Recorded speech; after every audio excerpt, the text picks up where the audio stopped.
abuse is something that we don't often hear about from the pulpit, but experts say that it is happening more often in Christian homes. I spoke with Dr. Benjamin Keys, director of Regent University's Center for Trauma Studies, about this troubling trend. Pastors of churches, particularly large churches, tend to be very type A. They push very hard for success. They want everything to be in place. And if anything's out of place, including what's in their family, they will do anything to put it back in line. They base it on the scripture basically out of Ephesians 5. And Ephesians 5 basically says, wives, submit yourselves unto the husband. But they leave off the second part of that verse, as Christ is unto the church. And so the image of that is a co-equal partnership. Jesus called us brothers and sisters. He said that we would be joint heirs with him. Now, he's certainly the head of the church, but he never lorded that over anyone.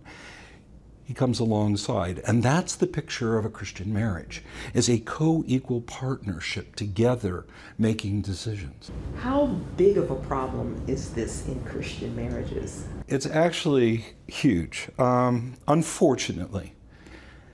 In Christian marriages, we have a much greater frequency of domestic violence than we do in non-Christian homes.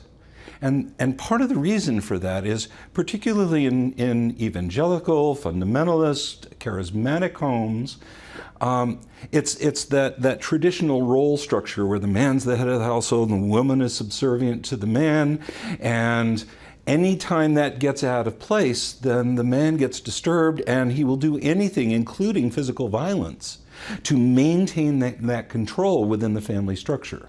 And he'll do it with his spouse, he'll do it with the children, and that's why we also have a continuing rise in Christian homes of child abuse. A lot of people feel that the church is not doing a good enough job talking about this. The hot button for domestic violence really drove itself out of the women's movement back in the 1970s. But the law structures really didn't change until the 1980s, when the laws were on the books, but they really weren't being enforced. Now they're being enforced pretty consistently across the United States. Every now and then there's some movement and so forth. So it's been a long period of time. The hot button today is actually human trafficking. You're hearing a lot about that. But child abuse is still rampant, domestic violence is still rampant. All of this is very much a part of our culture. A lot of wives, Christian homes,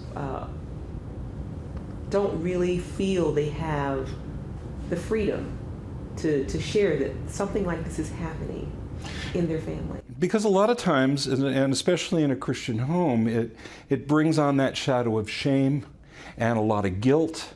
And I'm not going to do anything to rock the boat, so I'll keep the secret within the context of the family. And women stay in these relationships largely because of children and because of money, and sometimes even out of spiritual guilt that says, well, I can't divorce, I can't leave, I can't get out, I'm stuck with what my choices are. And the reality is that it's not going to get better at all until the batterer has some type of long-term intervention. Most states have domestic violence batterers programs.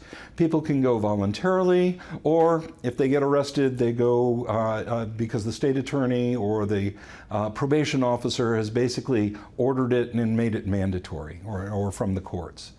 But it doesn't stop until there is help, until there is intervention. It just continues to get worse. What is the solution? What do we tell families who are hurting, Christian families, and people in general? Well, I think what we need to do is really make the case for the batterer or the controlling partner to get help. And that has to be separate from the relationship. Very often I'll hear, well, I'll go if you'll go, and then as a couple they go because of domestic violence, and the counseling process itself is a repeat of what happens in the home, because the woman gets traumatized all over again because he's controlling and not letting her say what she needs to say. So he's got to get help separate from her. She's got to learn to have boundaries, what's acceptable and what's not acceptable, and he has to learn boundaries to know how to back off and how to move into a relationship that respects his partner and not dominates his partner. And to see my full interview with Dr. Keys, visit cbnnews.com.